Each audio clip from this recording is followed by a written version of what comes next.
તો શ્રી મહાપ્રભુજી કૃપાના નિધિ છે, કૃપાના સાગર છે. અને આપણે ત્યાં તો 5 પ્રકારે કૃપા ઠાકોરજી કરે છે: નેત્રોથી, મુખારવિંદથી, હસ્તથી, ચરણારવિંદથી અને પોતાની નિજ ઈચ્છા.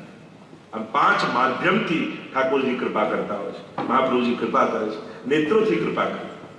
આપણે ત્યાં નેત્રો દ્વારા આશીર્વાદ છે. આપણે ત્યાં આના માથે આ હાથ રાખો એવું કહેવાની જરૂર ન હોય. આપણે ત્યાં તો દ્રષ્ટિ દ્વારા આશીર્વાદ છે. ઘણા લોકો જે આને સારા આશીર્વાદ આપજો, આશીર્વાદ ખરાબ હોય, સારા જ હોય એને જ આશીર્વાદ કહેવાય, ખરાબ હોય ને તો શ્રાપ કહેવાય. એટલે ઘણા લોકો આને સારા આશીર્વાદ તો સારા જ હોય. માંગીને મળે તો આશ્વાસન કહેવાય, પણ જ્યારે હૃદયથી નીકળે એને આશીર્વાદ કહેવાય. તો આશીર્વાદ માંગવાનો ન હોય, મેળવવાનો હોય. દુનિયામાં ઘણી વસ્તુ, પ્રેમ છે ને, પ્રેમ માંગવાનો ન હોય, મેળવવાનો. માન છે ને, એ માંગવાનું ન હોય, મેળવવાનું. એના પાત્ર બનવું પડે ત્યારે તમે એને પ્રાપ્ત કરો છો. ત્યારે માંગીને આ વસ્તુ મળે, સન્માન માંગીને મળે તો એનો આનંદ નથી, પ્રેમ માંગીને મળે તો એનો આનંદ નથી. એ તો મેળવવાનું, એને તો સામેવાળામાં પ્રગટાવવું પડે. એ આપણું આચરણ, આપણું વ્યક્તિત્વ એ સામેવાળામાં પ્રગટાવે છે. તો તમને જોઈને ઠાકોરજીના આશીર્વાદ પ્રગટવા જોઈએ, મહાપ્રભુજીના આશીર્વાદ પ્રગટવા જોઈએ. મારો વૈષ્ણવ અને જ્યારે પ્રગટે છે ત્યારે ક્યારે પણ નિષ્ફળ નથી જતા. માંગેલું કદાચ પડી જાય હાથમાંથી, મેળવેલું તો ભગવાન ભાગ્યમાં લખી દે. એને કોઈ લઈ પણ શકતું, હાથમાંથી કોઈ છૂટવી જાય, પણ ભાગ્યમાં લખી દે એને કોણ છૂટવી શકે? અને એટલા માટે તમારી ભક્તિ તમને પાત્ર બનાવે છે. કારણ કે ભગવાન પાત્ર બનાવીને પ્રાપ્તિ કરાવે, પણ એ પાત્ર બનવાની પ્રક્રિયા આવે ને એ ગમે નહીં, ત્યારે અઘરું લાગે. પેલા એક માટી ઉપર પાણી છાંટી પેલો કુંભાર જોર જોરથી કૂદકા મારતો હતો, પગથી કચડતો હતો, ત્યારે માટીને એમ થયું કે મેં એવા કયા પાપ કર્યા છે, મારે પગમાં રોંધાવવું પડે. અને પાછો ચાકડો લીધો અને એમાં માટી મૂકી થપ્પડો મારવા લાગ્યો, વચ્ચે હાથ નાખ્યો, ઘડો બનાવ્યો, થપ્પડો મારતો જાય. માટીને એમ થાય કે મેં એવા કયા પાપ કર્યા છે, કેમ આ સજા ભોગવું છું, કેમ આ થપ્પડ ખાવું છું. પાછો કાચો માટીનો ઘડો બન્યો, એમાં ઘાસનો પૂળો કર્યો ને એમાં અગ્નિમાં એને નાખીને પકવવા લાગ્યો. અગ્નિમાં ચારે બાજુથી અગ્નિ સળગાવી અને એને થાય કે આ ધગધગ અગ્નિમાં હું બળી રહ્યો છું, તો મેં કયા એવા અપરાધ કર્યા છે કે મારે અગ્નિમાં બળવું પડે છે. અને જ્યાં પાકો છે ને બજારમાં વેચીને આવી ગયો, ત્યારે ઘડો દુઃખી થાય છે કે મેં એવા કયા અપરાધ કર્યા છે કે આમ આટલા દુઃખો સહન કરીને હું બજારમાં પડ્યો છું. એટલામાં એક ધોતી બંડી પહેરી વૈષ્ણવ આવ્યો, એ ઘડાને પૈસા આપીને ખરીદ્યો, માટીને લઈ ગયો, પોતાના રસોડામાં ધોઈને મૂક્યું, એમાંથી કૂવામાંથી જલ લાવીને ભર્યું. જ્યાં સવારનો સમય થયો, ઠાકોરજીની ઝારી લઈને આવ્યો અને માટલીમાંથી લોટીમાંથી જળ લઈને ઝારી ભરી. ત્યારે એ માટીને સમજમાં આવી કે આવું ફળ મેળવવા માટે કદાચ પગમાં કચડાવવું પડે. એ તો પાત્ર બનાવવાની પ્રક્રિયા હતી, પણ પ્રાપ્તિ તો મારે ભગવાન સુધી પહોંચવાની. પણ એ પ્રક્રિયા આપણને સમજમાં ના આવે ત્યારે આપણને એમ લાગે કેમ આપણી જોડે આવું થઈ રહ્યું છે. પણ આપણને એમ થાય કે જીવનમાં જો આવા કડવા અનુભવ આપણને થયા ન હોત તો આજે જેટલા સમજદાર છીએ એટલા કદાચ ના હોત. આજે જે રીતે આપણે જીવનના પ્રશ્નોના ઉકેલ કાઢી શકીએ છીએ એવા કદાચ ન કાઢી શક્યા હોત જો જીવનમાં આવા અનુભવો ન થયા. પ્રભુ પહેલા પાત્ર બનાવે છે અને પછી પ્રાપ્તિ કરાવે છે. અને એટલા માટે માટી હતો ત્યાં સુધી પગમાં કચડાતો હતો, ઘડો બની ગયો, લોકો માથે લઈને ફરવા લાગ્યા. હવે તો માથે આવી ગયો, ઘડો માથે મૂકીને જલ ભરીને જાય છે. અને એટલા માટે પગમાંથી માથે ચડાવવા માટે ભગવાન એ પ્રક્રિયામાંથી પસાર કરે છે. પણ એ પ્રક્રિયામાં આપણને સમજમાં ના આવે તો પ્રભુ એવા કૃપાળુ છે, કૃપાના નિધિ છે કે કૃપા કરે છે અને જીવને ખબર પણ પડવા નથી દેતા કે મેં તારા પર ક્યારે કૃપા કરી. જો પ્રભુ તો એના ટાઈમે જ કૃપા કરે, આપણે જ ઉતાવળમાં હોઈએ. આપણને એમ થાય કે હમણાં મારે જોઈએ હમણાં થઈ જવું. આપણે ભગવાનને કહીએ સ્વામી, પણ જ્યારે એની પાસે જઈએ તો 3-4 કામ બતાવીને જ આવીએ. તો કામ જેને બતાવો એને સ્વામી કહેવાય કે સેવક કહેવાય? માલિક અને નોકરમાં ફરક હોય, એમાં કામ કોણ બતાવે? માલિક બતાવે કે સેવક બતાવે? ચલો બતાવો. માલિક બતાવે. તો આપણે ઠાકોરજી પાસે જઈએ તો એમાં માલિક કોણ ને સેવક કોણ? કોણ કામ બતાવે છે ઠાકોરજીને? આપણે જ બતાવીએ. બસ આ દુકાન ચલાવવાની છે, આ છોકરાના લગ્ન કરાવવાના છે અને ભણાવવાનો છે. અને જો ઠાકોરજી દૂરથી જોઈને સમજી જાય આ આવ્યો હમણાં 4-5 કામ બતાવો. અને પાછો હાથ જોડીને હોશિયાર કહેશું તમે મારા સ્વામી છો, તમે મારા પિતા છો, તમે મારા નાથ છો. ઠાકોરજી કે બોલવાનું તો બંધ કર, હમણાં કામ બતાવીશું. તો કરી છે તો કાંઈ નહીં. એક એક વ્યક્તિને એમ થયું કે આ રોજ સવારે ઉઠી પહેલા ઠાકોરના મુખારવિંદ જોઉં, ભગવાન દર્શન કરું તો દિવસ સારો જાય. તો રોજ જાય, મહિનો પૂરો થવા છેલ્લો દિવસ, અને જ્યાં મંદિરે જો તો પ્રભુ પીઠ દઈને બેઠા. પેલો કે ભક્ત કહેવા લાગ્યો, અરે મારો દિવસ સારો જાય એટલા માટે હું આપના દર્શન કરવા આવું છું ને આપ ઊંધા થઈને બેઠા છો. ઠાકોરજી કે મારે દિવસ સુધારવો હોય કે નહીં? મારું જોઈને તારું તો સુધરે છે, તો તારું જોઈને મારું શું થાય? અને એટલા માટે પ્રભુ તો કૃપાના નિધિ છે, એ આપે છે પણ યોગ્ય સમય આપે. તો જેમ કહેતા કે શેરડી છોડતા હતા પ્રભુને આંગળી કપાઈ, અને બધી પટરાણીઓ કપડું શોધવા માટે નીકળી, અને દ્રૌપદીએ સાડીનો ચીર ખેંચ્યો, ફાડ્યો અને આંગળીમાં બાંધી દીધો ચિત્રું. અને ત્યાં રૂક્ષ્મણીજીની પાસે રાત્રે બેઠા છે પ્રભુ, અને ચિત્રામાં રહેલા એક એક તાંતણાને ઠાકોરજી ગણે છે. રૂક્ષ્મણીજી પૂછવું, આ શું કરો છો? પ્રભુ કે તમને હમણાં સમજમાં નહીં આવે. ઠાકોરજી ઈચ્છે તો બીજા જ દિવસે 1008 સાડી લઈને રૂક્ષ્મણીજીને દ્રૌપદીને આપી દીધી હોત તો ઇતિહાસમાં ન લખાત. પણ જ્યારે યુદ્ધ ક્રીડામાં પાંડવો હારી ચૂક્યા છે, દુશાસન સાડી ખેંચી રહ્યો છે અને બધાની પાસે યાચના કરવા દ્રૌપદી દોડે છે, ભીષ્મજી, દ્રોણાચાર્ય બધા મુખ નીચે નમાવીને બેસી ગયા છે અને કોઈ બચાવનારું નથી, ત્યારે મારો દ્વારિકાનો નાથ દ્વારિકાથી દોડતો આવી અને ચીર ભરે, ત્યારે ભગવાનની કૃપા સમજમાં આવે કે કૃપા કરે છે પણ યોગ્ય સમયે કરે છે. એ કસમયે કૃપા નથી કરતો, એ યોગ્ય સમયે કૃપા કરે છે. કે જ્યારે એમ લાગે કે હવે કોઈનો સહારો નથી, ત્યારે ઠાકોરજી આવીને ઉભા રહે. અને એટલા માટે તમે ભટકતા રહેશો તો ભગવાન બેઠા રહેશે, અને તમે ભગવાનના ચરણોમાં આવીને બેસી જશો તો એ તમારા માટે દોડવાના આવશે. તમે દોડ્યા જ કરશો તો એને થશે કે દોડવા, પણ તમે શ્રદ્ધા રાખીને એના ચરણોમાં બેસી જશો ને તે તમારા માટે દોડતો રહેશે. અને પ્રભુ દોડે જ છે, કાયમ કરે છે. એ તો આપણને સમજમાં નથી આવતું, આપણને દેખાતું નથી કે પ્રભુએ ક્યાં કર્યું. ખાલી એ કહેતો નથી, બાકી કરનારો એ જ છે. એની જ કૃપા થકી આ બધું થાય છે. કરતે હો તુમ કનૈયા મેરા નામ બોલા, કરનારો તો એ જ છે. અને એટલા માટે મહાપ્રભુજીનું નામ કહ્યું કૃપા નિધિ. કારણ અનંત દોષોથી ભરેલો આ જીવ કે જે કોઈ સાધન જાણતો નથી, કોઈ ગ્રંથ વેદોને જાણતો નથી, એવા જીવને પણ શ્રી મહાપ્રભુજી પોતાનું સર્વસ્વ એવા ઠાકોરજી જે મોટા મોટા દેવતાઓને પણ દુર્લભ છે એ એની ગોદમાં પધરાવી, એના ઘરે પધરાવી દે. અને કેવી રીતે પધરાવી દે? એને આધીન બનાવીને પધરાવી. પ્રભુ આપણે ત્યાં બિરાજે તો છે પણ આધીન થઈને બિરાજે છે.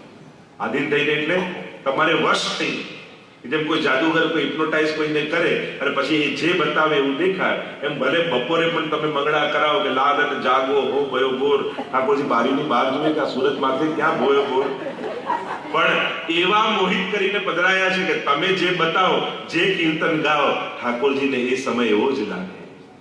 તમે મિશ્રી ભોગ ધરી હોય અને ગાઓ કીર્તન જયવત છાક સલોની મોહન, અને 56 ભોગ ધર્યા હોય ત્યારે ઠાકોરજી તેરો ખોલીને જુએ તો એ જૂની ને જાણીતી મિશ્રી દેખાય, પણ ઠાકોરજી પછી મિશ્રી નથી જોતા. એમને તેમ થાય કે આ જે ગાયું છે ને એ બધી સામગ્રી એક એક મિશ્રીમાં દેખાવે. આવા વશ કરી અને ઠાકોરજી તમારા માથે પધરાય, તમને વશ કરી. તમે જે બતાવો એ પ્રભુને દેખાય છે. અને એટલા માટે મહાપ્રભુજી કૃપા નિધિ છે. કારણ મોટા મોટા દેવતાઓ પણ પ્રભુનું અધરામૃત લેવા માટે આવ્યા. જ્યારે છાક લીલા પ્રભુ કરતા હતા ને બ્રહ્માજી માછલું બનીને આવ્યા કે કણિકા મળી જાય, અને ઠાકોરજી જાણી ગયા કે બ્રહ્માજી આવ્યા છે, એટલે કહ્યું આજે કોઈ યમુનાજીમાં હાથ ધોવા ન જતા, આજે બધા મારા પિતાંબરમાં જ હાથ પહોંચી ગયા.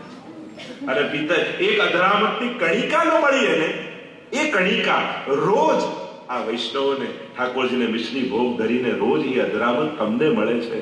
તો આવી મોટી કૃપા કરનારા મહાપ્રભુજી કૃપાના સાગર નહીં તો બીજું. એટલે તો અમારા રસખાનજી કહે કે ઠાકોરજી જ્યારે માખણનો લોંદો હાથમાં લઈ રોટી ઉપર માખણ મૂક્યું, યશોદાજીએ હાથમાં લીધું લાલને, અને નંદાલયના આંગણામાં ચાલી રહ્યા છે, એટલામાં ઝાડ ઉપર કાગડો બેઠો હતો, ઉડતો ઉડતો આવ્યો, ઠાકોરજીના હાથમાંથી માખણ રોટી લઈ ગયો. ત્યારે રસખાનજીએ કહ્યું કાગ કે ભાગ કહા કહીએ, હરી હાથ સો લે ગયો માખણ રોટી. કે જે દેવતાઓને અધરામૃત નથી મળતું એ કાગડો લઈ ગયો, તો એનાથી આનું મોટું સૌભાગ્ય બીજા કોનું હોય કાગડાથી વધારે? કે એને સહજમાં પ્રભુએ કૃપા કરી. અને કૃપા એને જ કહેવાય જે સહજ થાય, જે અકારણ થાય, જેનું કોઈ કારણ ન હોય, એનું નામ કૃપા.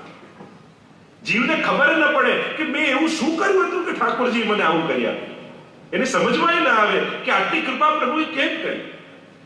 જ્યારે જીવ ગોતવા જાય તો કારણ ન મળે, અને એને કહેવાય કૃપા. તો મહાપ્રભુજી કૃપાના નિધિ છે, કૃપાના સાગર છે એમ કહી આગળ કહેતા શ્રી ગુસાઈજી પ્રભુચરણ પાંચમું નામ આપે છે, દૈવી જીવોના ઉદ્ધાર માટે જે સતત પ્રયત્નશીલ અંતઃકરણ જેમનું છે એવા શ્રી મહાપ્રભુજી. મહાપ્રભુજી ભૂતલ પર શેના માટે પધાર્યા છે? તો કે દૈવી જીવોના ઉદ્ધાર માટે. આ દૈવી જીવો જે લીલાના જીવો છે એ લીલાથી વિકુટા પડી ભૂતલ પર આવ્યા છે અને આ સુરી સો મિલી રહત સદાઈ ભિન્ન હોય સો કોણ ઉપાય. કયું મૂળ પુરુષમાં પણ વર્ણન આવે છે કે જ્યારે આ દૈવી જીવો ભૂતલ પર આવ્યા પણ સંસારીઓની વચ્ચે રહેતા રહેતા પોતાનું મૂળ સ્વરૂપ ભૂલી ગયા. અરે હું કોણ છું, મારું શું સ્વરૂપ છે અને હું શેના માટે ભૂતલ પર છું, પોતાનું નિજ કર્તવ્ય ભૂલ્યા છે. અને ત્યારે મહાન પ્રભુજીને ચિંતા થઈ કે આ દૈવી જીવો આસુરીઓની સાથે રહી પોતાને સંસારી માનવા લાગ્યા છે તો એમને એમનું દૈવત્વ કેમ યાદ અપાવે. જેમ એક સિંહનું બચ્ચું પોતાનો રસ્તો ભૂલીને ઘેટાના ટોળામાં જતું રહ્યું, ઘેટાની જેમ રહેવા લાગ્યું, એવો અવાજ કરવા લાગ્યું અને પોતાનું સ્વરૂપ ભૂલી ગયું. ત્યારે એકવાર જળ પીવા માટે બધા ભેગા થયા હતા અને સિંહની ત્રાડ સંભળાઈ અને સિંહે તાડ કરી બધા ભાગ્યા તો સિંહનું બચ્ચું ભાગ્યું. ત્યારે સિંહને થયું કે બધા ભાગે તો સમજાય પણ આ સિંહનું બચ્ચું છે આ કેમ ભાગે? દોડતા દોડતા સિંહને પકડ્યું અને પેલું સિંહનું બચ્ચું ડરવા લાગ્યું, પોતાને ઘેટું માનવા લાગ્યું તું ઘેટાની વચ્ચે રહી, મને મારતા નહીં, મને ખાતા નહીં. સિંહ કહે તું સિંહનું બચ્ચું છે અને ઘેટાની જેમ અવાજ કરવા લાગ્યું. સિંહને થયું કે આને દુસ્સંગ લાગ્યો છે, પકડીને લઈ ગયો સિંહ સરોવરના કિનારે અને કહ્યું કે તારું મુખ જો પાણી અને મારું મુખ જો. અને જ્યારે સિંહ બધા બચ્ચાએ પોતાનું મુખ જોયું તો સિંહ જેવું લાગ્યું અને કહ્યું કે જો મારી જેમ અવાજ કર. અને સિંહે ધાડ લગાવી અને આ સિંહના બચ્ચાએ કોશિશ કરી તો સિંહ જેવો અવાજ નીકળ્યો. અને ત્યારે સિંહના બચ્ચાને સમજાવ્યું તું ઘેટું નથી, તું તો જંગલ પર રાજ કરવા માટે પેદા થયો છું, તું ટોળામાં રહેવા માટે પેદા નથી થયો. એમ જ શ્રી મહાપ્રભુજી આપણા જેવા જીવો જ્યારે સંસારમાં ફસાયા અને ઘેટાની જેમ રહેવા લાગ્યા ત્યારે આપણને બ્રહ્મ સંબંધ આપી, ભગવત સેવા આપી અને સત્સંગના સરોવરમાં આપણું મુખ બતાવીને કહ્યું તું ઘેટાનું બચ્ચું નથી, તું સિંહનું બચ્ચું છું, તું તો ઠાકોરજીનો પરમ પ્રિય દૈવી જીવ છું અને તું ભગવત સેવા કરવા માટે જન્મ તારો થયો છે.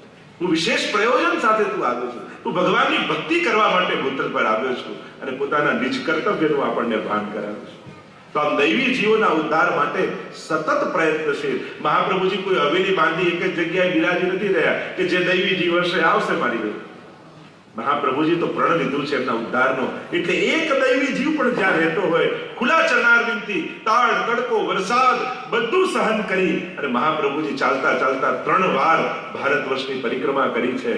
એક ઝૂંપડામાં રહેનારો સાધારણ દૈવી જીવ હોય ત્યાં સુધી મહાપ્રભુજી પહોંચ્યા છે અને જીવને બ્રહ્મ સંબંધ આપી એનો ઉદ્ધાર કર્યો. આવો પરિશ્રમ આપણા આચાર્યોએ કર્યો અને આજે આવો પરિશ્રમ કરનારા મહાપ્રભુજીનો ઉત્સવ હોય ત્યારે થોડીક 10 મિનિટ ગાડી ચલાવીને અહીંયા ઉત્સવમાં આવવાનું હોય તોય આપણે આળસ કરી જઈએ, પણ જે મહાપ્રભુજી આપણા માટે શ્રમ કર્યો છે એને યાદ નથી કરતા. ખરેખર મહાપ્રભુજીના પ્રાગટ્યનો દિવસ એમણે આપણા માટે કરેલા શ્રમને યાદ કરવાનો દિવસ કે એમણે દૈવી જીવોના ઉદ્ધાર માટે મહાપ્રભુજી કેવો પરિશ્રમ કર્યો. એ પણ જો આમ ઘરમાં બિરાજ્યા હોત તો આપણે ક્યાં ભટકતા હોત? આજે આપણે બધા પણ સંસારના ચક્રમાં આ રીતે જ ફરતા હોત. પણ મહાપ્રભુજી આપણા માટે શ્રમ કર્યો છે એટલે જ્યારે મહાપ્રભુજીનો ઉત્સવ આવે ત્યારે તો કમથી કમ દરેકે સંકલ્પ કરવો કે પરિવાર સાથે સહપરિવાર મહાપ્રભુજીના ઉત્સવમાં આવીને એમને વંદન કરવા જોઈએ. આપણા માથે એટલું ઋણ છે, આપણા આ ગુરુનું ઋણ છે આપણા માટે. કેટલો શ્રમ આપે લીધો છે અને કેવા કેવા પ્રસંગો આપણે જોઈએ આપણા જીવનકાળ દરમિયાન. અને કોઈ મોટી આયુ નથી, 11 વર્ષની આયુથી શ્રી મહાપ્રભુજી પૃથ્વી પ્રદક્ષિણા કરે. તો દૈવી જીવોના ઉદ્ધાર માટે મહાપ્રભુજી સતત પ્રયત્નશીલ છે. એવા શ્રી મહાપ્રભુજીને વંદન કરીએ અને આગળ કહેતા ગુસાઈજી પ્રભુચરણ કહે, સ્મરણ માત્રથી ભક્તોની આરતી, ભક્તોના દુઃખને દૂર કરવા વાળા શ્રી મહાપ્રભુજી. જીવનમાં જ્યારે પણ સંકટ આવે, વિપત્તિ આવે ત્યારે બહુ ફાફા મારવા કરતા મહાપ્રભુજીની પાસે બેસી સર્વોત્તમ સ્તોત્રનો પાઠ. કારણ કે શ્રી મહાપ્રભુજી સ્મરણ માત્રથી જીવના દુઃખને દૂર કરનાર. શાસ્ત્રોમાં એમ કહ્યું કે 3 વસ્તુ જો માંથી કોઈ એક વસ્તુ પણ જીવને મળી જાય તો એના બધા મનોરથો પૂરા થાય. તો વૈષ્ણવ તો એવા ભાગ્યશાળી છે કે આ 3 વસ્તુ એમની પાસે. શાસ્ત્રોમાં 3 વસ્તુ બતાવી. એક કલ્પ વૃક્ષ, સ્વર્ગમાં કલ્પ વૃક્ષ હોય કે એની પાસે બેસી જે વિચારો બધું પૂરું થાય. બીજું કહ્યું કામધેનુ. કામધેનુ જો ઋષિ પાસે હોય જે ઈચ્છે પૂરું કરે. ત્રીજું કહ્યું ચિંતામણી, એવો મણી આવે કે એની પાસે જે વિચારો એ પૂરું થાય. તો વૈષ્ણવ પાસે તો ત્રણેય છે. કલ્પ વૃક્ષ કહ્યું તો શ્રી વલ્લભ કલ્પ ધ્રુમ ફલ્યો, ફલ લાગ્યો વિઠ્ઠલેશ, શાખા સબ બાલક ભય, તાકો પાર ન પાવન શેષ. કલ્પ વૃક્ષ રૂપ શ્રી મહાપ્રભુજી આપણી પાસે છે. કામધેનુ રૂપ શ્રી યમુનાજી આપણી પાસે છે. ન જાતું યમયાતના ભવતિ તે પયપાન. અને ત્યાં રત્ન ધાતુ ગિરિરાજે રે, ચિંતામણી રૂપ શ્રી ગિરિરાજજી આપણી પાસે. આ ત્રણમાંથી કોઈ એક તત્વ પાસે પણ નિષ્ઠાથી શ્રદ્ધાથી બેસી જાઓ, તમારા સઘળી દુઃખોને દૂર કરવા વાળા. સ્મૃતિ માત્રાર્થી નાશન. એટલે તો મંગલાચરણમાં આપણે બોલી ચિંતા સંતાન હંતારો યત પાદાંબુજરેણવ શ્રિયાનામ તાન નિજાચાર્યાન પ્રણમામી. બોલો શ્રી મહાપ્રભુજીના ચરણની રજ કેવી છે કે જીવની સમસ્ત ચિંતાઓને હરી લેવાની. જો દુઃખને કારણે ચિંતાઓ, અને ચિંતાઓ બહુ સહજ છે. જેને ચિંતા જ ન થતી હોય એની ચિંતા આપણને થાય કે આની ચિંતા નથી થતી. લોકો એમ કે આ તો કેવો માણસ છે, આને તો ચિંતા જ નથી થતી. તો હવે એવું થઈ ગયું છે કે જે ચિંતા ન હોય નોર્મલ ન કહેવાય. કેવો માણસ, સહજ સ્વભાવમાં આવી ગયો. તો અનંત દુઃખોની ચિંતા, સંતાન, ચિંતાઓની પરંપરાઓ, દુઃખોની પરંપરાઓ, કેટલા પ્રકારના આદિ દૈવિક, આધ્યાત્મિક, આદિ ભૌતિક અનેક પ્રકારના દુઃખોથી માણસ ગ્રસિત છે. એનાથી મુક્ત થવાનો શું ઉપાય? તો કયો સ્મૃતિ માત્રાર્થી નાશન, શ્રી મહાપ્રભુજીના ચરણારવિંદનો આશ્રય. સંપૂર્ણ શ્રદ્ધા સાથે જ્યારે જીવ ચરણોમાં બેસી જાય છે ત્યારે એના સમસ્ત દોષોને મહાપ્રભુજી નિવૃત્ત કરે, દુઃખોને નિવૃત્ત કરે, દોષોને નિવૃત્ત કરે અને અજ્ઞાનને નિવૃત્ત કરે. આ ત્રણ વસ્તુ જાણે ગુરુ કૃપા થાય તો આ ત્રણ વસ્તુ ગુરુ હરી લે છે. દુઃખ હરે, અજ્ઞાન હરે અને ચિંતા. આ ત્રણ વસ્તુ હરી, દોષોને હરે. આપણે ત્યાં તો વાર્તા પ્રસંગના અડેલમાં ત્યાં મહાપ્રભુજી રહેતા તો ત્યાં એક એમના સજાતીય માજી રહેતા. એ બહુ ઈર્ષા કરતા એમના મહાપ્રભુજી કે અમારા જ જ્ઞાતિના છે છતાંય લોકો એમને પગે લાગે, એમને ભગવાન માને. આવો શું એમનામાં છે? એટલે શું એમના મુખ્ય વિતરિયાજી જયારે જલ ભરવા જાય ઠાકોરજી માટે ત્યારે કઈ ને કઈ એવું ફેંકી દે એમના ઉપર કે એની અપ્રસ્થ હોય. એકાદશીનો દિવસ હતો, જલ ભરવા માટે જલગરિયા જતા હતા. એ માજીએ જોયું, તરત કઈક વસ્તુ ફેંકી અને કપડું વળ્યું એટલે છવાઈ ગયા. પાછા સ્નાન કરવા ગયા, પાછા સ્નાન કરી જલ ભરીને આવે, પાછું ફેંક્યું. 3-4 વાર થયું. એટલે પેલા જલગરી આવ્યા મહાપ્રભુજી પાસે અને કહેવા લાગ્યા, આપના સજાતીય માજી રહે છે, આપનાથી ઈર્ષા કરે છે, અમે ઠાકોરજીનું જલ ભરવા જઈએ ને કંઈક આવીએ રસ્તામાં અમારા પર એવું કંઈક ફેંકે કે બધું અપ્રસ્થ છવાઈ જાય. મહાપ્રભુજીએ કહ્યું, હવે તમારા ઉપર જે વસ્તુ નાખે ને એને મારી પાસે લઈ આવો. અને પેલો જલગરી જલ ભરીને આવતો હતો ને કપડાથી સફાઈ કરતા હશે, લઈને કપડું ફેંક્યું એના. અને પેલો ગુસ્સે થયો, પણ મહાપ્રભુના વચન યાદ આવ્યા કે જે નાખી મારી પાસે લઈ આવજો. કપડું લઈને ગયો, મહાપ્રભુ પાસે બતાવ્યું, જો આ અમારા પર નાખ્યું, અપ્રસ સોવાઈ ગઈ, ફરી અપ્રસ કરવા જવું પડશે. મહાપ્રભુજી કહ્યું, લાવ મને આપ. અને કપડું લીધું, મહાપ્રભુજીએ પલાળ્યું, જલમાં કોરું કર્યું, એની દિવેટ બનાવી કોડિયામાં ઘી ભર્યું અને ઠાકોરજી આગળ એનો દીપક પ્રગટાવ્યો. અને અહીંયા કપડું બળવા લાગ્યું, એની સાથે સાથે માજીના હૃદયમાં રહેલા દોષો બળવા લાગ્યા. અને જ્યાં આખી દિવેટ બળી ત્યાં માજીનું અંતઃકરણ પવિત્ર થઈ ગયું, પોતાની ભૂલોનું ભાન થયું, મહાપ્રભુજીના સ્વરૂપનું જ્ઞાન થયું. દોડતા આવ્યા અને મહાપ્રભુજીના ચરણોમાં પડીને કહ્યું, મારો સ્વીકાર કરો, મને બ્રહ્મ સંબંધ આપીને આપના શરણે નહીં. તો મહાપ્રભુજી દોષોને બાળનારા છે, અજ્ઞાનને બાળનારા છે, દુઃખોને બાળનારા છે. ગુરુ કૃપા થાય તો આ ત્રણેય વસ્તુ હરી જાય.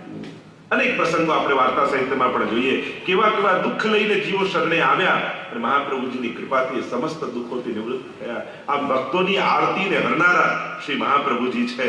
અને એવા શ્રી મહાપ્રભુજીને આપણે વંદન કરીએ. શ્રી વલ્લભાધીશ કી. આગળ નામ આપતા શ્રી ગુસાઈજી પ્રભુચરણ કહે, શ્રીમદ ભાગવતના ગૂઢ અર્થોને પ્રગટ કરવામાં તત્પર એવા શ્રી મહાપ્રભુ છે. જો હિન્દુ ધર્મમાં સૌથી મોટું કાર્ય મહાપ્રભુજીએ કર્યું હોય તો ભાગવતજીને પ્રમાણ ગ્રંથ રૂપે સ્વીકૃત કરાવ્યું. પ્રાચીન આચાર્ય મહાપ્રભુજી પહેલાના આચાર્યો હતા, એ ભાગવતજીને પ્રમાણ ગ્રંથ મીન્સ ઓથેન્ટિક ગ્રંથ માનતા. ત્યારે 3 ગ્રંથોને પ્રમાણ માનતા, વેદ, બ્રહ્મસૂત્ર અને ગીતાજી. પણ મહાપ્રભુજીએ આ ચારેયનો એક ઉપદેશ કરાવી અને જે વાત વેદમાં છે એ જ ગીતાજીમાં છે, એ જ બ્રહ્મસૂત્રમાં છે, અને એ જ વાતનો વિસ્તાર ભાગવતજીમાં છે. એમ ચારેયની એક વાક્યતા બતાવી ભાગવતજીને પણ પ્રમાણ ગ્રંથ રૂપે સ્વીકૃત કરાવે. અને 7 પ્રકારે ભાગવતજીના અર્થો મહાપ્રભુજી પ્રગટ કરે.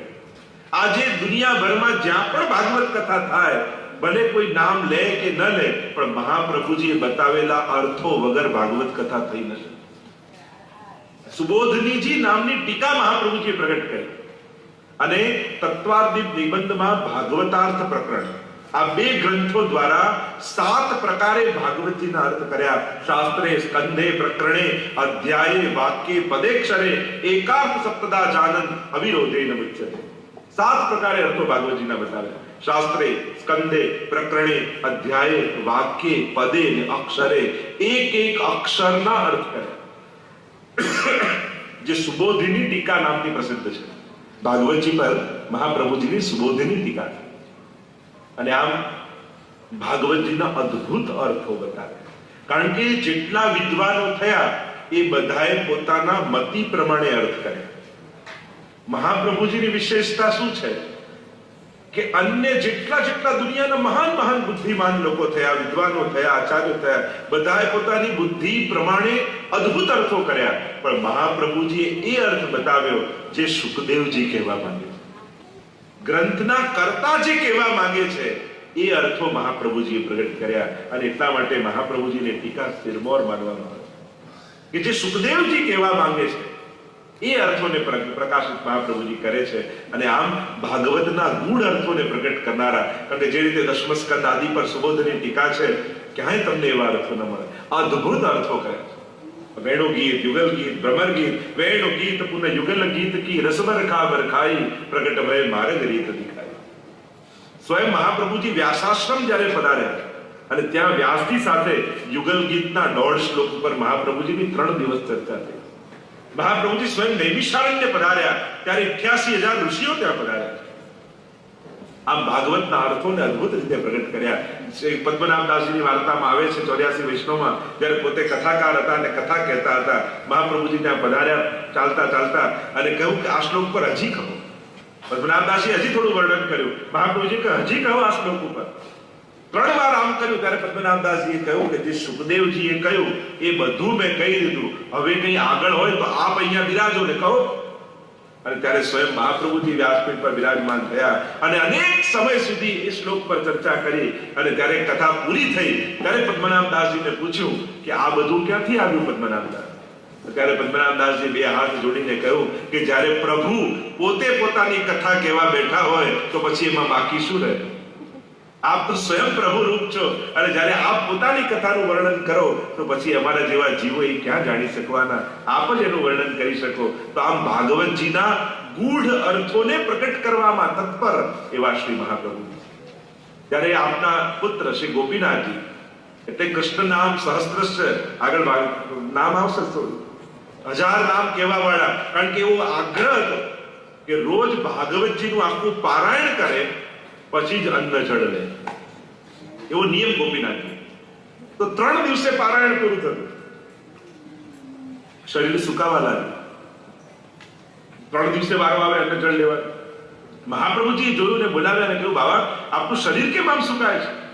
ત્યારે કહ્યું કે ભાગવતજી પારાયણનો નિયમ લીધો છે, અને જ્યાં સુધી ભાગવતજીનું સમગ્ર પારાયણ ન કરું ત્યાં સુધી અન્ન જળ ગ્રહણ નહીં કર્યો એવો નિયમ લીધો છે. ત્યારે મહાપ્રભુજી પુરુષોત્તમ સહસ્ત્ર નામ બનાવીને ગોપીનાથજીના અને કહ્યું કે આનો પાઠ કરશો તો આખા ભાગવતજીનું પારાયણ બરાબર થઈ જશે. અને આમ પુરુષોત્તમ સહસ્ત્ર અદ્ભુત છે. પુરુષોત્તમ સહસ્ત્ર નામ એક અધ્યાયની જે લીલાઓ એમાં વર્ણિત કરી એક નામ દ્વારા, અને તમે આખો પાઠ કરો તો આખું ભાગવતજીનું પારાયણ થઈ જાય. તેવા મહાપ્રભુજી ભાગવતજીના ગૂઢ અર્થોને પ્રગટ કરવા વાળા છે. તમે જ્યારે કોઈ વિદ્વાનો જોડે બેસીએ અને ત્યારે એક શ્લોકો પર સુબોધનીજીની ચર્ચા થાય તો સુબોધનીજી પણ બહુ અદ્ભુત છે, પણ થોડી વાંચન, એનું જ્ઞાન જોઈએ ત્યારે સુબોધનીજી સમજમાં આવે કે એક અક્ષરોના જે અર્થો કર્યા છે એ આજ સુધી કોઈ કરી શક્યું નથી. એવા શ્રી મહાપ્રભુજીને વંદન કરીએ.